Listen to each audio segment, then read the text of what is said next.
city in a Batmobile.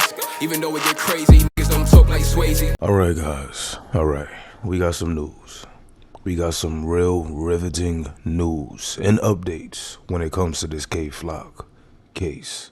Now, a couple of days ago, we spoke about how the judge denied the government request to hide certain evidence showing that Mr. Hernandez, aka Waska, the man whose life was taken in this KayFlock situation, definitely had a gun on him.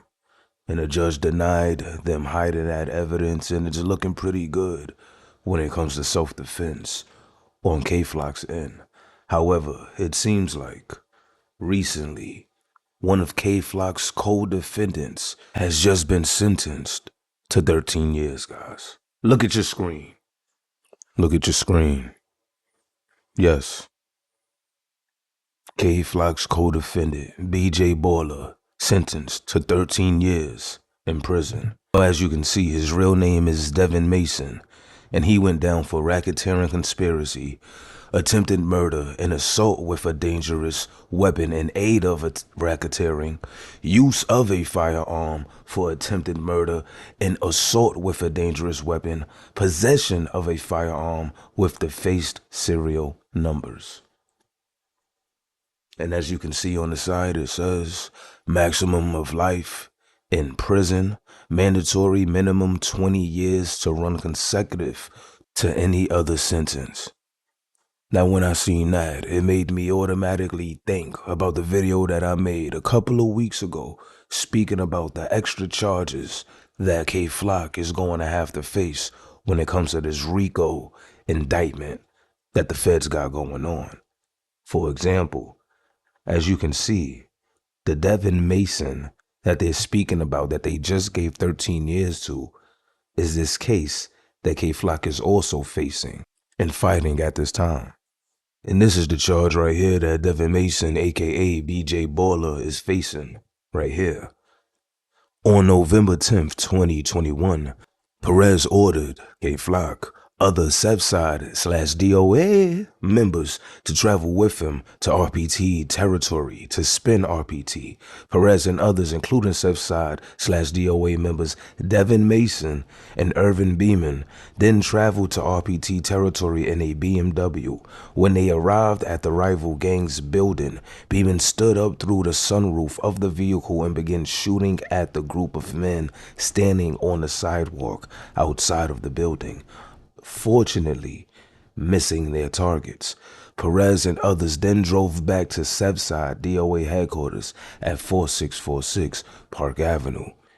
So they're sitting here trying to say that KayFlock not only ordered this hit, but he spent RPT with them in a BMW to their territory, let off a couple of shots, they missed everything, and then went back to Southside DOA headquarters at 4646 Park Avenue. So if his Code D, right, just caught 13 years behind this, if he just caught 13 years, what does that mean for KayFlock? KayFlock is fighting it. Now, when it comes to what we talked about earlier, the shooting with Mr. Hernandez, look, that evidence that they tried to hide of Mr. Hernandez having a gun on him at the moment the situation went down, it shows you that KayFlock possibly has a chance in beating the murder case. You know, he got a chance in beating it. He gonna possibly catch a self-defense and illegal weapon charge, and at the end of the day, that would be time served. He'll be Gucci. He wouldn't even have to worry about that anymore. But now to see that they're handing out 13 years on one of the charges that KayFlock is wrapped up in right now, 13 years, no one even got hit in there, hitting niggas with 13 years off of it, makes me very concerned. Makes me very concerned, to say the least. But there you have it, people. There you have it.